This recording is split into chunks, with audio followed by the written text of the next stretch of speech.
What springs to mind? What image do you have when you hear the word expert? Is it a man in a white coat, looking like he knows a lot about some stuff?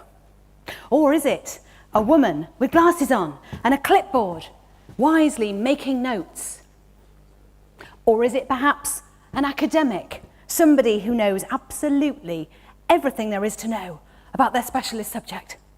And perhaps they've got PVC elbow patches on their jacket as well. And you'd be right, those three stereotypes are experts. But having interviewed so many people, I know that experts look a lot like you. Now, the Expert Advantage is going to show you why getting out there as an expert is so important. It's crucial if you want to raise your profile and that of your business. It will impress customers and potential clients, and it will help inform the people around you about what it is you know and why you're the person to do business with. And crucially, I'm going to show you how it's done, how you can sound brilliant as an expert. And not just on television and radio, not just on air, but everywhere. And this is for you if you're a freelancer and you're looking for more customers. And this is for you if you're a startup and you're looking for investment or for funding. And this is for you if you run a business and maybe you employ staff. And this is for you if you're an employee and you work for an organisation. So the Expert Advantage is interesting and it's fun, and it's going to give you the competitive edge for your business. And of course, I'm professional, so what we've got is a handy expert acronym. It's going to help us through. E is for expert. Let's start off like that. E is for expert. So yes, stereotypes of experts is probably what we think of. And because it's such an important sounding word, it's quite difficult to think of ourselves as experts. We might think we know some stuff, but are we expert, really? Well, okay, so the hundreds and hundreds of business people that I've interviewed on television and radio, live TV, national radio, have all had something in common. They've all looked different, but they've all had this in common. They've been experienced, they're knowledgeable, they're articulate, so they can talk about their experience and their knowledge. They're opinionated, and they're passionate. They're passionate, and they strongly believe in what they have to say. Now, I've yet to meet somebody in business who isn't all of those things. I bet you're experienced, aren't you? You know some stuff about what you do, don't you? And I bet you're knowledgeable. That's why we do what we do, we're knowledgeable. And I bet you can articulate all of that, can't you, from your own perspective? Yeah, of course you can. And I bet you've got some opinions at the back there, haven't you? Opinionated, that's what's important. And all of you are passionate, otherwise you would not be here today. Passion. Okay, so that's good expertise on air, brilliant. And business people have those qualities as well. The ones that get asked back, the ones who become regular experts who are interviewed on air, the go-to experts, shall we call them, go one step beyond all of that. And they are quite simply confident, or seem confident. They are concise. They know when to shut up. I'm not singling you out. So they are concise, they know when to shut up. And they are compelling. You want to listen to them. You believe in them. You want to hear more about them.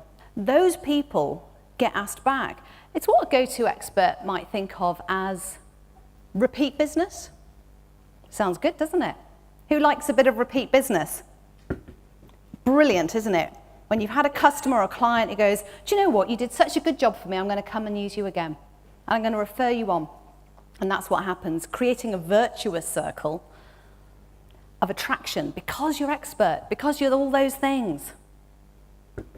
Now, of course, it would be a rum-do, wouldn't it, if we didn't carry on through the expert exposure through to the next thing. X. Not for X-ray or xylophone, of course. And being all of those things as an expert is brilliant, being passionate and articulate. But if you're only doing it in your back bedroom office or in your little workspace, in your cubicle, if you're being passionate and opinionated just there, it's fairly pointless, isn't it? You're putting a lot of energy into running your business. You're putting a lot of energy into thinking about how it could be. But getting out there is important. Getting the exposure. Forgive the spelling, exposure. Exposure is brilliant. Now, getting exposure for our business, there are loads of different ways of doing it. Sounding expert is really important in all of that. So let's just have a look at the exposure side of things first, because what I'm about to show you was first taught to me by a BBC line manager about 15 years ago. And it was during an appraisal, so it was all a bit awkward. I don't know, has anyone had experience of appraisals? Yeah, they're all a bit tricky, aren't they, sometimes? They're not exactly things you look forward to. So this appraisal was okay, it was all right, but he was going off on a tangent, and thank goodness. So the tangent was that he went, you know what, Penny, do you know what you need to do? You need to do in your career, you need to think about it a little bit more holistically. Think about the big picture for your career. Otherwise, you're going nowhere. And he didn't mean it negatively. He just meant, listen to what I've got to say, because the why of getting exposure is all in pie. It's a pie chart he drew on his flip chart. He whipped out his flip chart and he drew a circle and he put P-I-E into it. And he said, you know what? P is for performance. Your performance makes up just 25% of what you do and the energy that you bring to work.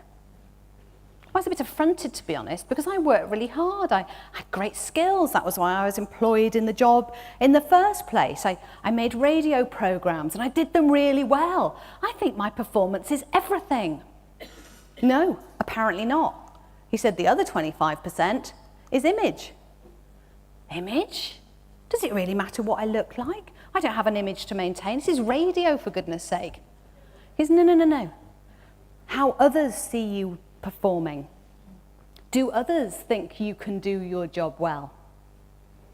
Do you think you can do your job well? Have you got self-worth, self-esteem? Do you see yourself doing great performance in your work? And that's a big part of our efforts. So finally we get to exposure. I was like, you want me to expose myself? What do you mean by that? He goes, this is half the work. 50% of your efforts at work is about telling other people how good you are at your job, how well you're doing, how well you're performing, and that other people know that you perform well as well. Get out there. 15 years ago, there wasn't many opportunities to get out there. And in fact, the only opportunity I had was at the office Christmas party to expose myself. And I would sidle up to a line manager, or maybe line manager's line manager, or maybe even the big boss, him or herself. And I'd say, hi there. Penny, sit over there. Saw you in the lift last week. I've done really well, and everyone thinks I've done all right. Okay. Cheers, happy Christmas. Oh, and it was always very difficult and it was awkward. And you've all heard of the elevator pitch, right? And that kind of chance to really sell yourself. Hey, John, I'm Bob. I've done a real great... it's just not very British, is it? No, it's not very female either to be that braggadly about what you've done. And the opportunities were slender, frankly. So X is for exposure. Because the opportunities now, there are myriad opportunities. You have no excuse than to expose yourself to the wider world. Where? TV, radio, print, traditional media. Yeah, you could carve out a career as the go-to expert in your field. It takes quite a lot of hard work to do that. You may get lucky, you may not. But you need to establish yourself as an expert first, an expert in your field, before broadcast journalists or producers will even ask you and invite you on air. The key thing about this is that you are sounding expert. And do experts talk about themselves the whole time? Or do they talk about stuff, other stuff? They bring their expert comment to bear on the wider world. And that's what sets them apart from people in business who go, oh, I'm doing business, I'm doing really well, look at me. You go, this thing over here, it's an issue, I can talk about it because I'm an expert. So thinking with an expert hat on, being on TV and radio is one way of doing it and getting exposure. Now, I want you to just look at these next two images. That's me. I'm interviewing 4 people there, aren't I? We can all agree on that, on BBC Breakfast. And those 2 guys, they're on talking about cookies, you know, do you accept our cookies? It was a computer story. And these 2 are Sophie Cornish and Holly Tucker. And they are the women who founded Not on the High Street. So Holly Tucker and Sophie Cornish versus a guy with glasses on whose name I cannot remember.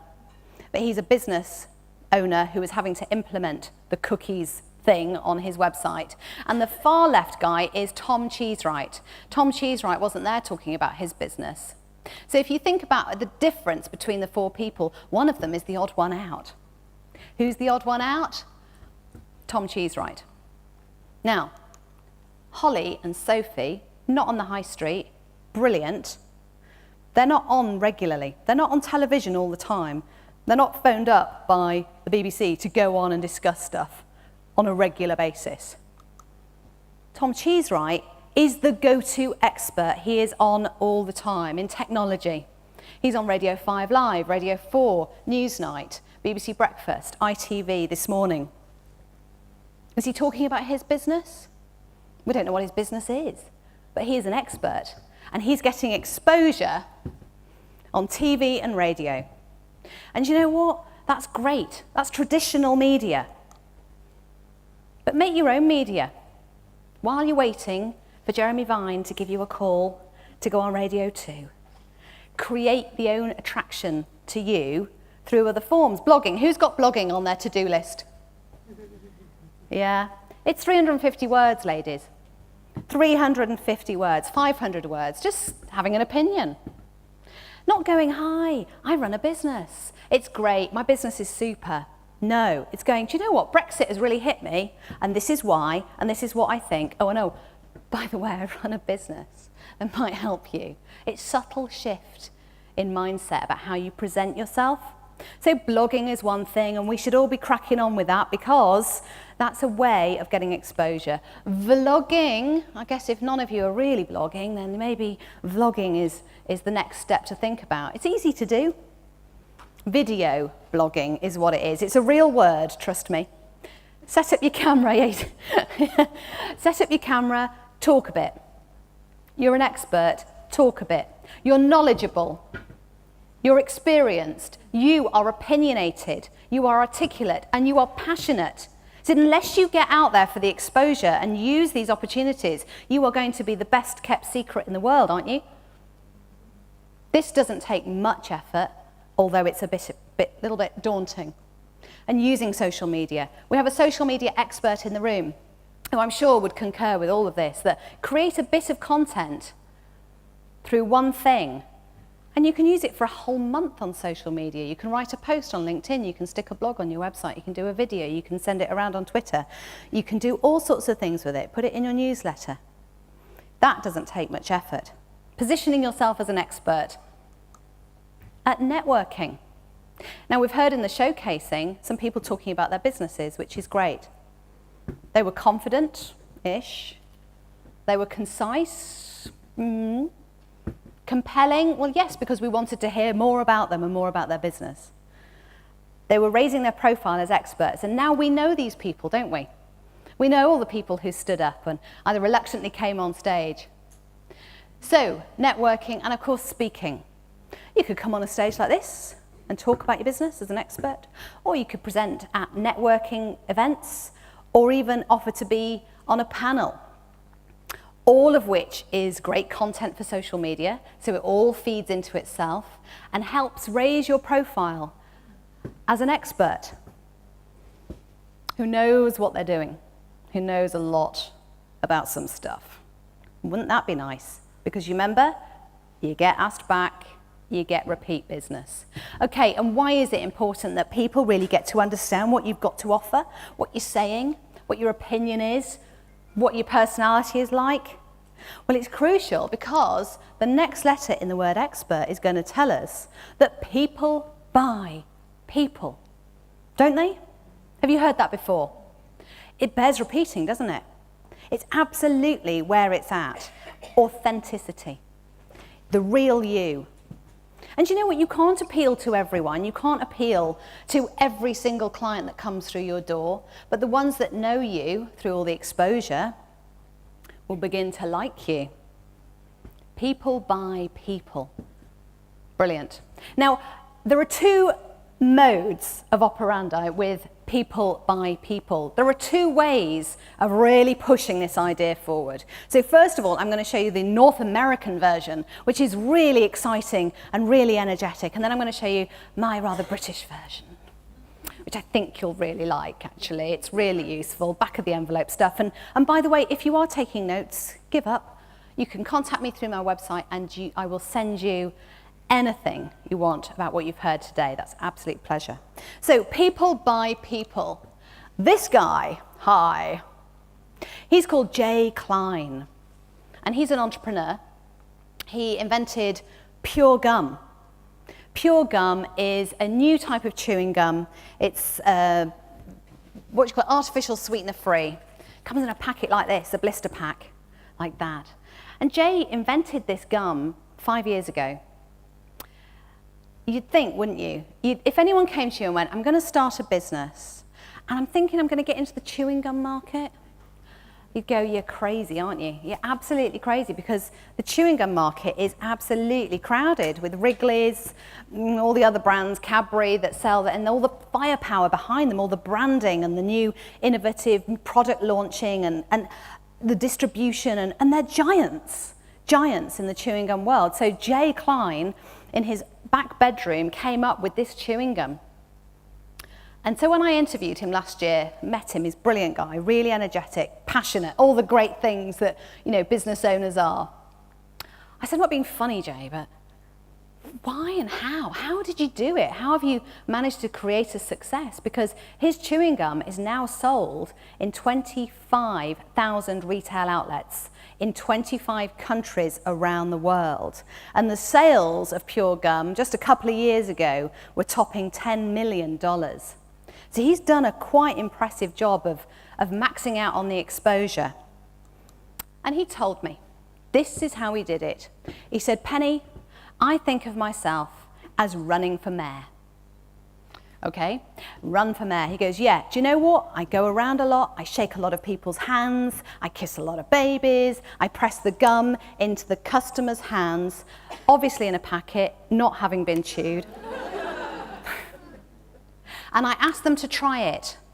And for every 50 cents that I waste on that marketing means that people are getting into my gum. And you know what else? He was raising his profile as an expert, not just on his product, but on himself as being a person who knew about artificial sweeteners and why he didn't want to put them into his product, why it was a healthier option in his eyes.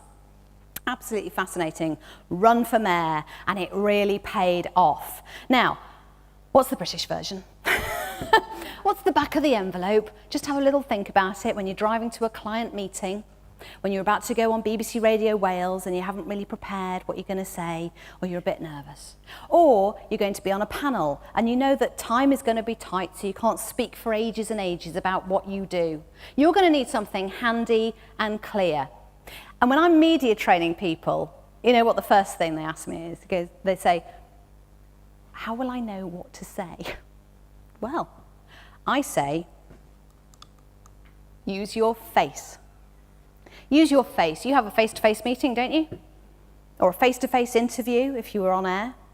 Or the panel is a face-to-face situation, isn't it? Every expert includes a fact in their answer. A solid, impressive fact. You know, they're the expert. They're going to know some stuff. And then they amplify it. They say a bit more about it. I would have put fact again, but for doesn't really run, does it? So amplifying that fact, and then they comment on it. They comment on it, why? Well, they're the expert. They know some stuff and they can offer their opinion. Super, absolutely brilliant. And most experts stop at this. The okay ones stop there. The brilliant ones go on to put some flesh on the bones. They go on to use an example, a real life, human example. And why do they do that? Well, it kind of dials back into the whole people by people idea. So there's a memorable sort of case study, if you like. You've got to think stories. So I'm going to have a go at doing my own FACE right now. Okay, so newspaper today, right? I don't know if anyone saw this. My fact of the moment is that John Lewis, its half-year profits are down by about 30%. Okay, factually accurate, yes. Did I need any sort of emotion in that? No. Did it take me a long time to prepare that? Not really, I just looked at the newspaper and there it was. Easy. I'm going to amplify it. I'm going to say that the reason the profits are down this half is because of difficult trading circumstances. But basically, competition around price is a real pinch point on the market, and also what's happened in the last 6 months is that the living wage has come in. So profits have been eaten into. And you know what my comment is? Because I'm passionate and I'm opinionated and I'm articulate and I'm experienced and I'm knowledgeable, my comment is, well, do you know what? If John Lewis is suffering, you can bet your bottom dollar that all the other retailers on the high street are suffering. And do you know what they're going to have to do? They're going to have to raise their profile as experts. For example, the other week, I was in phase 8. I was in the changing rooms trying to, sort of hotly get into a bit of corporate workwear. That look all right, I don't know, does my bum look big? All of that, corporate wear. And through the flimsy curtain, I heard 2 of the staff at the till. Oh no, I was nearly sick, I really was. Nearly sick, oh no, I was on the train and everything, and they were so drunk, it was amazing. Oh no, what are you doing this weekend? Oh, I'm going to the festival. Oh yeah. And you know what, I thought, do you know what, darling? You're not really sounding very expert, are you? Your products are not exactly cheaply priced. I don't feel inclined to spend my money here. So that's my little example. Obviously, I went into drama a little bit too much there, but you get the idea, and that's probably stuck in your memory a little bit more than me just talking about 30% figures down. So the retailers are going to have to work hard and get the expert advantage themselves. But imagine you've got an A4 piece of paper in front of you, and what you've done is you've put FACE into 4 boxes. And you fill out all the facts you know that are relevant to your world. All the stuff that's affecting your world and your business. It might be the strength of the pound if you're an exporter. It might be that your client pitches aren't quite that great and maybe you only manage 50% conversion rate. That might be a good fact to throw at the board or throw at a colleague or something like that. But amplifying it, saying a little bit more on the detail, then come on, your comments, your expert opinion. Having opinions is one thing at home with the family. I can't believe it. Another thing. And John Lewis, that customer change. But actually articulating them outside in the wider world in a way that, doesn't show you up in the wrong way or make you out to be angry or bitter or anything like that. Having a cool, calculated, expert opinion on your topic. And then drilling into the examples and the stories in your world. Storytelling. Coming up with, an anecdote and practicing it. I was media training an accountant the other day, and he told me an example about, I don't know what it was. It was something to do with the hierarchy of a business. And he went, yeah, and basically, it's just a case of shoving it up the pipe. I went, you might want to practice your little stories there, because, you can often say the wrong thing, can't you, when it's nerve-making, when you're anxious and nervous. So FACE, brilliant way of sounding like an expert, crystal clear. And it's easy once you get into the swing of it, and it should be easy, and I want it to be easy for you. It might motivate you actually to think about a story, a guy who I was working with to raise his profile. he told me, he confessed to me that he'd spent £14,000 on a local radio advert that ran for about a month on Heart FM. £14,000. And the reason I was working with him was because he was about to go on Radio 5 Live as an expert in his field for half an hour. How much did that cost him? Nothing. Nothing at all. So he was given national airtime for half an hour as an expert for nothing. So if you think this is a little bit difficult and needs a little bit of effort, just step up to it, step up to that, because it can save you money and it's cheap and it's also easy once you have a go. And do you know what? Let's pause a minute on the expert advantage, because working in business and working for yourself is one of the hardest things that we do. Oh my gosh, I go to sleep dreaming about it. I wake up with ideas, I make notes all the time about how my business could be different or better. And you must have the same, you know, your passion, you can't just switch it off when you run your own business. And if you're keen to develop your career, you're always thinking of ways of maximising that option, aren't you, with your colleagues and with your bosses. And if you run a big company, you're always looking of ways to raise the profile of the brand, and it's just always in your head. But make it easy on yourself, because life is quite hard, isn't it? So why are we overdoing it with business? Somebody told me about this word, Satisfice. It's a collection of two words put together. It's have you done the job in a satisfactory way that will sufficiently pass muster? Have you spent all your time perfecting what it is you're doing? Or have you just gone for the best option available to you within the time you've got? Have you satisfied the situation? Now let me give you an example.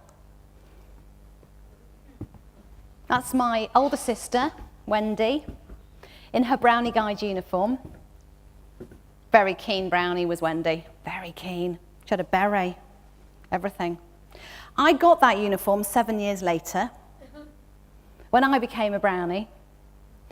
And my mum, of course, had stitched lovingly all of the badges onto her arms of her Brownie Guide uniform, not her real arms. That would have hurt. And by the time I got it, of course, there were a few perforations, you know, a bit rough around the edges, but soft and lovely, and it was my sister's, and I was a proud brownie. And so when I started getting my brownie badges, my mum didn't really have that much time to stitch them on. And there was no iron-on badges then either. So it was a case of stitching them on, wasn't it? So my mum satisfied the situation by reaching for a jar of Copydex, which is a glue, if no one remembers that, a glue, a big sticky, filthy, white, dirty, fishy smelling glue. And she slapped the badges on. Bit of glue, love, Thursday night, 7:01, we need to get going. Stick a badge on. Brilliant. She satisfies the situation. Did she seek perfection? Did she get all involved with the sewing of it and get down to the detail? No. She did what she could with the time available and the tools available to her. Satisficed. It's a bit like coming here today, knowing that you're going to be wearing a jacket and actually just ironing the front of your blouse. Satisfice it. Don't make it hard on yourself. And the whole word, easy. Let's pause for a moment on that, because it kind of has negative connotations when it comes to doing business, doesn't it? And working hard. Working hard. Are you working hard? It's not that great a word, is it? And if something is easy, it kind of doesn't have the same strength attached to it than had it been really hard to do. And yeah, okay, there's value in challenge and reaching for the stars and all the rest of it and working hard, but not all the time. Satisfice it. This was a big part of my life as well at that time, may I say. Yeah, a few heads nodding there. The Brownie Guide Handbook. The Brownie Guide Handbook. Isn't that a joy? From the 1970s and 80s, this was the backbone of my life. And you know, this is where I got my hostess badge and my agility and all those great things. And you know what? The Brownie Guide Handbook is great if you're 8, 7, 9, 10, that kind of thing. It tells you about how to live your life. It's full of mottos and rules and guidelines. So let's look at some of those guidelines. Be prepared. Yeah? Do your best. Oh yeah. Think of others before yourself. Of course I will. No problem. That's lovely. And that's all empathetic and wonderful and good. But this could well be a company handbook. This could well be the set of rules that you've written down for your business because this is how it works and this is how it's going to always be. Or it could be the rules in your head that inform you how to do things. Be prepared. Well, yeah, but there comes a point, doesn't there, when you can over-prepare. And that's what I tell people who are going on TV and radio. Don't over-prepare because it'll just take too much time. And do you know what? You're only on air for 3 minutes. You're only networking with somebody face-to-face for 3 minutes. You're only on social media for a few sentences. So do you need to prepare the dissertation? No, you need a paragraph. So be prepared, but don't overdo it. You haven't got time. Do your best. Do your best. What is your best? Is your best absolutely perfect?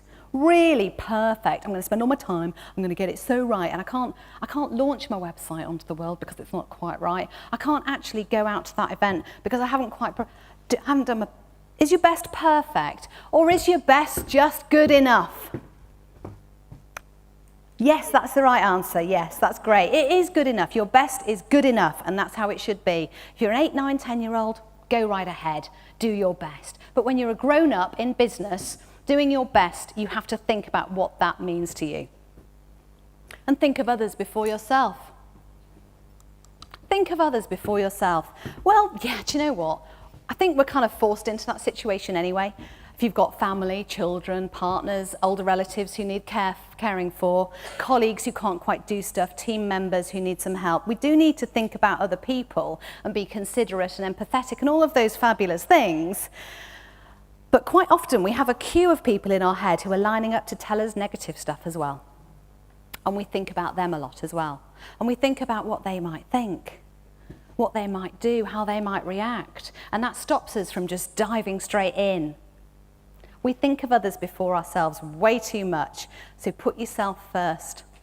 And also these rules, these rules, they hamper big business as well. Are for rules? No. I'm going to ask you to be a little bit more challenging on yourself. And I'm going to ask you to think about reinvention. Stepping into the space that means that you are the expert. Reinventing yourself as an expert. And you know what? We all need to do this from time to time. And it might be on a small scale, like a new haircut. Thank you. Or it might be on a big level. You might need to rethink. Why might you need to rethink? Well, your business might not be making the money you hoped it would be. Your staff might not be happy. You might not be happy. Reinvention. Change, transformation. Now let me give you an example where reinvention really worked hard. And I use this when I talk at leadership conferences and business conferences. And I worked with this company for about a year in a very small way while they went through a 10-year transformation process. Has anyone ever been to Gatwick Airport? Okay, was it a long time ago? And you never wanted to go back, did you? No, it's awful. Rubbish, absolutely rubbish. There were long queues, there were kind of dirty toilets, the staff weren't very happy and friendly, the airlines used to leave late, there was lots of delay, all the kind of stuff that you just don't want to have to deal with when you're trying to go on holiday.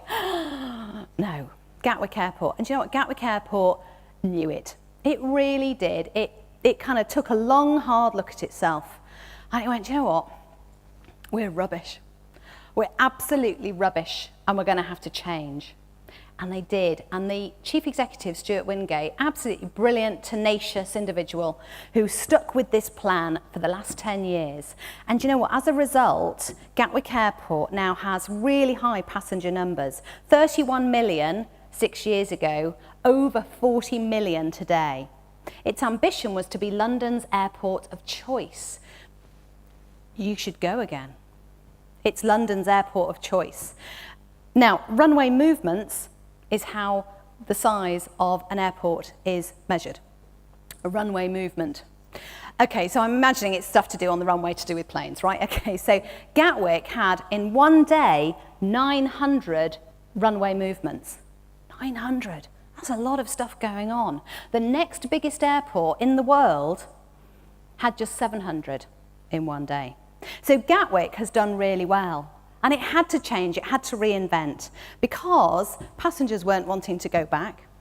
It was not the London airport of choice by a long stretch.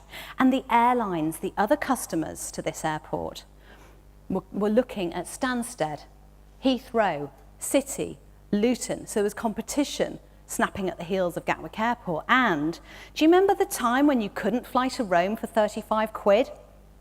Well, the budget airlines were coming in, the young bucks of the industry. And they were going, we're not coming to Gatwick. It's going to be rubbish. And Gatwick had to look at that and go, well, if we attract the airlines, the bulk of customers is going to come through as well. We're going to be overwhelmed.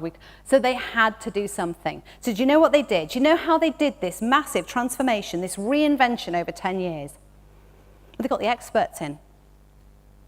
They got the experts in. Who might the experts have been? Customers, yeah. The staff in the airport, yeah. And the other types of customers. They asked the staff, they asked the customers, and they asked the airlines, what should we do? Have you ever done that with your customers or your colleagues? Have you ever asked them what they think of you? No, it's not something you rush to, is it? It's a really uncomfortable thing. So what do you think of me? Don't tell me. They stood up and went, look, we're rubbish, we need your help. So what Gatwick did was it got these people around the table and it had conversations with them. And you know what? It delivered and it paid off, as I've just told you about. They looked at the expertise within. They didn't get consultants in. They didn't ask politicians what they should do. They got the experts in and they harnessed the expertise within the building. So it doesn't matter how big or how small your business is, because often when we're in business ourselves and we're going about our work, we forget how far we've come. We forget how much we know. And we forget about the expertise within. So don't forget, reinvent, push yourself. And of course, all of what I've just told you about will give you the expert advantage. But I tell you what else it will give you. It'll give you the most coveted thing that big businesses want. And it will give you the most precious commodity there is out there. It'll give you trust. Last week, the Institute of Directors declared that Britain's biggest companies had lost the trust of customers. Lost it. Banking scandals, charities, the media, politicians, all working with this idea that they are no longer trusted establishment icons. And that big business is going to have to work really hard to regain that trust. And it's a feeling, isn't it?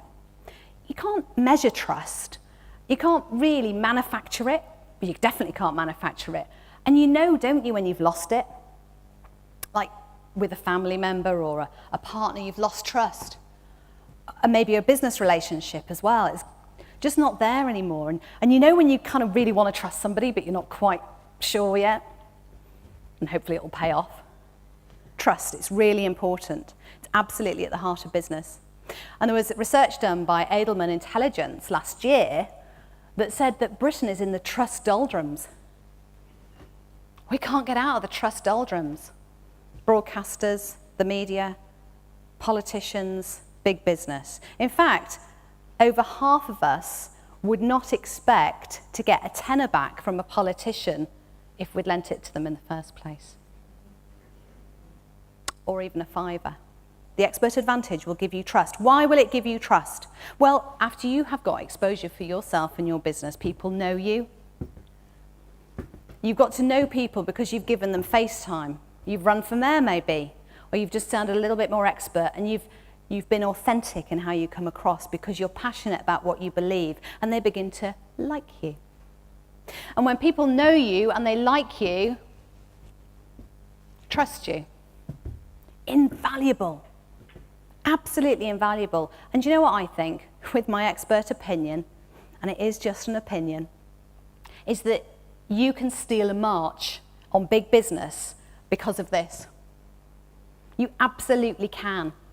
Small to medium-sized enterprises should be looking at raising their profile. Individuals should be looking at raising their profile because you'll have this in spades. And big business is losing it. And we need to trust in someone, don't we? So, that's the expert advantage. You know what an expert is. What is an expert? You. You know where to get the exposure, and you know it's not that hard, and actually motivated by the fact that people buy people. And make it easy on yourself, and think about reinventing yourself. White coat on, imaginary white coat on, you're the expert. And what you'll have at the end of the day is a beautiful thing. You will have trust. And that, ladies and gentlemen, is your expert advantage. Not just on TV and radio, not just on air, but expertise everywhere. Thank you.